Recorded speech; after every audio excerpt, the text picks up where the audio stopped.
Bonjour à tous, salut les masters, bienvenue dans Parole de Master et aujourd'hui on est avec Joe Dispenza, un célèbre conférencier et écrivain très souvent présenté comme un spécialiste des neurosciences.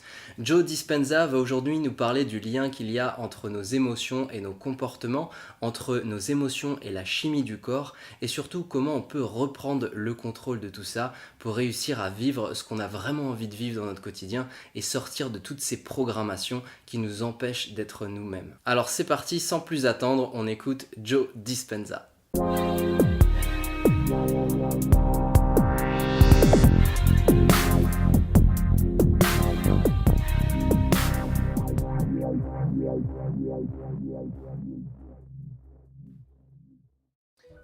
Quand nous réagissons aux conditions de notre vie, il y a un composant émotionnel qui déclenche des phénomènes chimiques dans notre corps, car celui-ci interprète une situation d'urgence. Tous les organismes dans la nature sont conçus pour un stress à court terme. Une gazelle chassée par un lion, 15 minutes après avoir survécu, retourne brouter et tout se rééquilibre dans son corps. Les humains sont différents. Nous pouvons être stressés uniquement avec nos pensées. Nous pouvons penser à des souvenirs amers du passé, restés gravés en nous, dans les replis de notre matière grise et qui s'animent comme par magie. À ce moment-là, c'est réel. Le truc, c'est que comme on a la possibilité de créer du stress dans nos pensées, dans notre perception émotionnelle intérieure, eh bien, on a la possibilité d'être stressé tout le temps. Donc je vais essayer de vous donner quelques petites clés pour commencer qui vont vous permettre de savoir si vous êtes dans une situation qu'on pourrait appeler un état de conscience normal ou si au contraire vous êtes dans une situation de stress. La première chose à observer, ce sont les pensées ruminantes. Souvent, on est pris par nos pensées et souvent on répète, on ressasse des pensées qui sont liées à des situations passées. La première chose que vous devez donc scanner, c'est voir un petit peu l'état de vos pensées. Est-ce qu'on est en train de ruminer quelque chose de passé ou est-ce qu'on est réellement dans le présent ? La deuxième chose, ce sont les tensions dans le corps. Lorsqu'on est stressé, le système nerveux est très actif. Donc même si on est dans un état calme où on n'est pas amené à faire physiquement beaucoup de mouvements, eh bien on peut sentir cette tension dans le système nerveux. Il suffit simplement d'observer, vous allez avoir comme des espèces de sensations à l'intérieur qui vous tendent à bouger, qui vous stimulent de l'intérieur. Même si vous êtes calme, vous sentez cette tension. Ensuite, il y a la respiration. Une respiration courte est le symptôme d'une situation stressante. Si tout au long de la journée, vous êtes en train de respirer court, c'est-à-dire avec une expiration très courte, du genre... Donc si vous observez que votre respiration est anormalement rapide, ça veut dire que vous êtes dans une période de stress. Et enfin, les anxiétés récurrentes. Si tout au long de la journée et ce journée après journée, vous observez ces 4 caractéristiques de façon récurrente, ça veut dire que vous vivez une expérience qui est stressante. Vous êtes dans une période de stress. Le corps constitue l'esprit inconscient. Il ignore la différence entre une expérience de vie réelle qui crée une réaction émotionnelle et une émotion fabriquée par nos pensées. Le corps pense être dans les conditions qui ont créé cette émotion. Le fait que la chimie du stress dérègle et affaiblit nos gènes tout en étant un facteur de maladie est un fait scientifique. Si on peut déclencher le stress juste par nos pensées et que ces substances chimiques nous rendent malades, alors par définition, nos pensées peuvent nous rendre malades. Dans une autre vidéo qui s'intitule « Comment connecter le cœur et le cerveau », je te parle plus en détail de comment le système combat-fuite s'enclenche dans notre corps. Ça va te permettre de mieux comprendre le stress et de mieux savoir comment gérer ce stress. Parce que les émotions sont un enregistrement du passé, donc si les émotions sont stockées dans le corps, alors le corps vit littéralement dans le passé. Le corps est l'esprit inconscient. Il croit être dans les mêmes environnements et les mêmes conditions 24 heures sur 24, 7 jours sur 7, 365 jours par an. Il vit littéralement dans le passé. Beaucoup d'entre nous se définissent par les expériences passées. Nous nous définissons par ces émotions, mais elles ne sont pas ce que nous sommes. Elles sont simplement des traces du passé. En prenant conscience de cela, on commence à éloigner notre ancien nous, neurologiquement, biologiquement, génétiquement, et nous créons un nouveau nous. Les émotions sont le produit fini d'expériences passées. En changeant nos actions, on favorise de nouvelles expériences. Lors d'une nouvelle expérience, nos cinq sens nous relient à la réalité, ce qui rassemble toutes nos données sensorielles.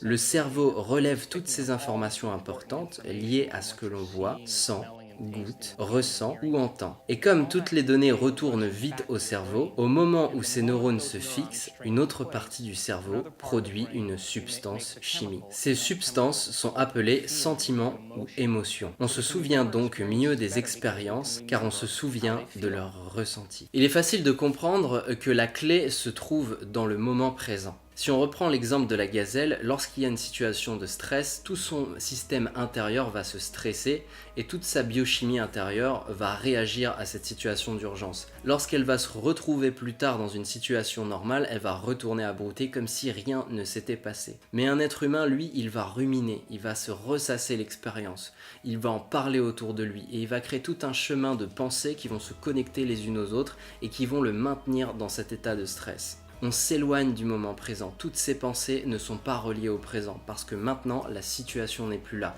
Maintenant la situation est terminée et on est revenu à un état de calme. Notre faiblesse, qui est aussi une force puisque nos pensées nous permettent de nous projeter dans l'avenir et de construire des projets concrets, tangibles, qu'une gazelle ne pourrait pas réussir à réaliser, sont aussi une faiblesse puisqu'elles nous maintiennent potentiellement dans des situations que l'on ne veut plus vivre et qui n'ont plus de raison d'exister à l'intérieur de nous. On l'observe aussi chez les enfants en bas âge. Un très jeune enfant, il va passer d'un état de joie à un état de en 2 secondes. Ça va se passer tellement vite. Derrière, il va pas ruminer, il va pas ressasser toutes ses pensées.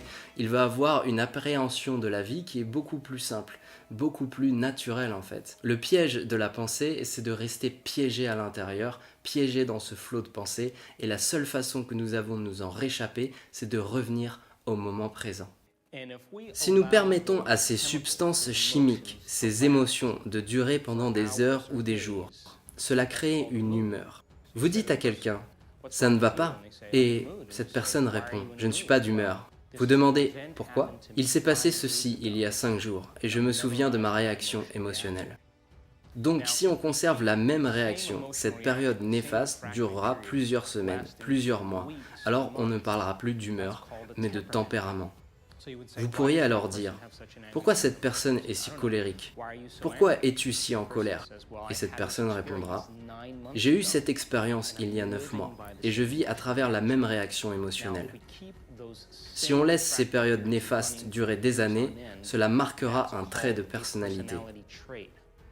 Et donc, il est sensé de dire que pour changer notre personnalité, on doit changer un aspect de nous-mêmes.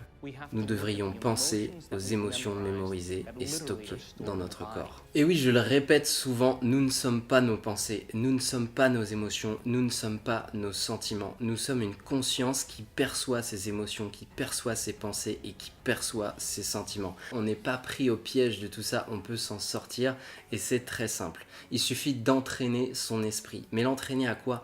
L'entraîner à l'observation. En apprenant à se poser et à observer ce qui chemine à l'intérieur de nous, nos pensées, nos sensations, nos émotions, eh bien on arrive à prendre du recul sur tout ça. On arrive à cesser les ruminations et simplement à être dans le moment présent. C'est un entraînement de l'esprit et on ne peut pas muscler son esprit si on ne pratique pas de séances d'entraînement. Vous l'avez compris, la véritable clé, c'est d'entraîner son attention. Et ça passe par des exercices attentionnels. On entraîne son attention à revenir sur des perceptions de l'esprit qui sont claires, les émotions, les pensées, les sensations. On s'observe soi-même et à mesure que l'on s'observe, on arrive à cultiver cette attention et on arrive à revenir au moment présent. C'est quelque chose de progressif, c'est un processus et ça demande de la discipline et de l'entraînement. Par l'entraînement de l'esprit, on arrive tout simplement à se rapprocher d'une meilleure conscience de nous-mêmes. Et à mesure que l'on s'entraîne, on développe cette perception de nous qui est améliorée. On pourrait dire une perception 2.0 de nous-mêmes. Et donc c'est pour ça que je vous propose des entraînements. L'objectif de ces entraînements, c'est de réussir à muscler votre attention, à muscler votre esprit. Si l'idée de l'entraînement de l'esprit vous intéresse, j'en reparlerai en fin de vidéo un peu plus en détail. La vraie transformation se fait après avoir lâché prise sur ses dépendances émotionnelles, après être entré dans le système d'exploitation où se trouvent ces programmes. Le premier effet secondaire de cette transformation s'appelle la joie. Cette émotion déploie une grande énergie dans notre corps. Le corps est alors libéré du passé pour retourner en direction du moment présent. Nous vivons ce deuxième type d'émotion. Nous commençons à sentir la joie, la bienveillance, la gratitude. Là où l'on place son attention, on place son énergie. Quand on décide clairement de créer un futur, un nouveau destin, de concevoir de nouveaux projets passionnants, plus on y accorde d'attention, plus on lui donne de l'énergie. Et plus nous lui donnons de l'énergie, plus nous le faisons vivre. Maîtriser ton attention, c'est maîtriser ton énergie. Si ta boussole est tournée dans le mauvais sens, tu pourras déployer toute l'énergie que tu veux, ton projet ne sera jamais abouti comme il doit être. Si au contraire tu développes ton attention, tu développes ta perception, tu vas être capable de prendre la bonne direction et de mettre ton énergie dans le bon sens. C'est très important d'avoir un bon discernement et on ne peut pas avoir un bon discernement si on n'a pas l'attention qui va avec. Alors comment ça marche? Étape numéro 1, il faut apprendre à s'observer soi-même et c'est là que l'entraînement de l'esprit devient indispensable. Observer pensées, émotions et sensations. L'étape numéro 2, c'est prendre conscience. À mesure que l'on s'observe, on va être capable petit à petit d'améliorer notre perception et de prendre conscience de nos propres schémas intérieurs, ce que Joe Dispenza appelle les programmes. Étape numéro 3, on va faire cesser les ruminations. Faire cesser les ruminations, c'est simplement se servir de notre nouvelle perception de nous-mêmes pour être capable d'observer ces schémas qui nous amènent vers des émotions que l'on ne veut pas, vers des comportements et des attitudes que l'on ne veut pas, et être capable de se désidentifier de ces programmes, c'est-à-dire de les enlever de notre champ de perception pour les remplacer par de nouveaux programmes. Ce que Joe Dispenza appelle enlever les masques un peu plus tard dans cette vidéo. Étape numéro 4, ça va être de réussir à mettre en place de nouveaux programmes. Maintenant que vous avez réussi à enlever tous ces spams, tous ces malwares dans votre système intérieur, vous allez être capable de créer une nouvelle perception. Vous allez être capable de créer une nouvelle vision, de nouvelles pensées, et ces pensées, elles, vont vous amener vers la joie et vers l'énergie créative. Étape numéro 5, c'est la transformation. Vous n'êtes plus qui vous étiez avant. Maintenant, vous êtes une nouvelle personne avec de nouvelles pensées, de nouvelles émotions, de nouveaux sentiments, de nouveaux comportements et un nouveau trait de caractère. Je laisse le mot de la fin à Joe Dispenza et nous on se retrouve en fin de vidéo pour parler d'entraînement. Une expérience scientifique a été faite où il s'agissait de filtrer les émotions et les perceptions. Ils ont pris un groupe de personnes cliniquement déprimées et leur ont montré un nombre égal de diapositives de mariage et d'enterrement. Le jour suivant, ils les ont fait revenir au laboratoire et ont demandé ce qui était le plus représenté sur les diapos, le mariage ou l'enterrement. Toutes les personnes déprimées ont répondu qu'il y avait beaucoup plus de diapos d'enterrement. C'est logique car ce que nous voyons reflète nos états émotionnels. Donc si nos émotions colorent notre perception de notre vie quotidienne, quelle part de la réalité nous échappe? Car il y a plus de réalité que nous ne le percevons. Donc en enlevant les masques ou les verres qui nous bloquent notre vraie profondeur, notre vraie grandeur, on commence à voir ce qui a toujours existé mais que notre esprit ne pouvait percevoir car on observait la réalité à travers notre passé. Soudain, c'est comme si on s'élevait pour voir un paysage nouveau. C'est là que nous commençons à choisir différemment, à voir les possibilités et à s'en inspirer. Car maintenant, on regarde le futur au lieu de regarder à travers le filtre du passé. Cessez de regarder la vie à travers le filtre du passé, voilà tout l'enjeu de l'entraînement de l'esprit. Je t'avais dit qu'on se retrouverait en fin de vidéo pour parler d'entraînement, alors on va en parler très brièvement, j'en profite pour te faire une annonce.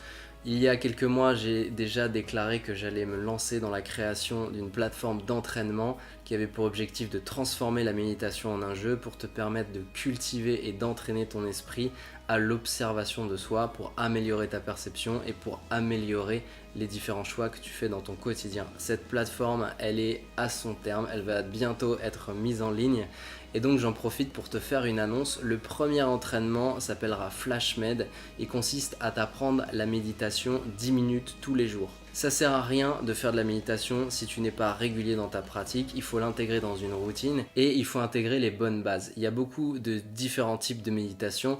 Moi, mon objectif à travers cet entraînement, ça va être de donner les bases essentielles. Vraiment, tu vas apprendre uniquement ce qui est vraiment indispensable pour commencer. Donc tu vas connaître à la fin de cette formation toutes les bases essentielles de la pratique de la méditation. À la fin de cette formation, tu sauras quelle posture adopter, tu sauras comment méditer, à quel moment méditer, tu sauras comment intégrer ça dans une routine solide, c'est-à-dire que ça deviendra un ancrage dans ton quotidien. Ta méditation, elle va être présente dans toutes tes journées et ce sans exception grâce à des petites techniques que je vais te donner pour réussir à créer des habitudes qui tiennent sur le long terme. Tu vas aussi être capable de prendre du recul sur tes émotions, sur tes pensées et sur tes sensations. Tous ces exercices attentionnels répétés tous les jours vont te permettre d'avoir dans ton quotidien une pratique d'entraînement de l'esprit et tout ce que je te dis dans toutes mes vidéos t'apparaîtra beaucoup plus clair. Pourquoi ? Parce que tu vas le pratiquer. Tout ce que je dis ne sert absolument à rien si tu ne pratiques pas. Regarder des vidéos ne sert à rien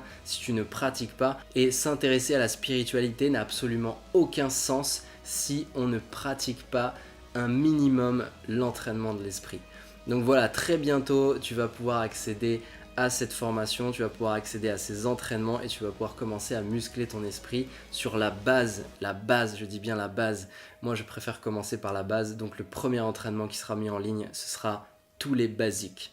Enfin pour conclure, je te rappelle qu'il s'agit d'une annonce et au moment où je poste cette vidéo, cette formation n'est pas encore en ligne, donc je t'invite à t'inscrire au mail. Si tu vois dans la description s'inscrire ou s'abonner au mail, abonne-toi au mail et tu sauras la date de sortie de cette formation. Si tu te connectes plus tard sur cette vidéo, ça veut dire que le lien est déjà en ligne. Il suffit simplement d'aller dans la rubrique formation dans la description de la vidéo. Tu cliques dessus et on se retrouve tout de suite pour cette première formation. C'est parti, let's try the training of your mind. Voilà les masters, je vous ai dit l'essentiel et quand la vidéo est terminée, on dit couper.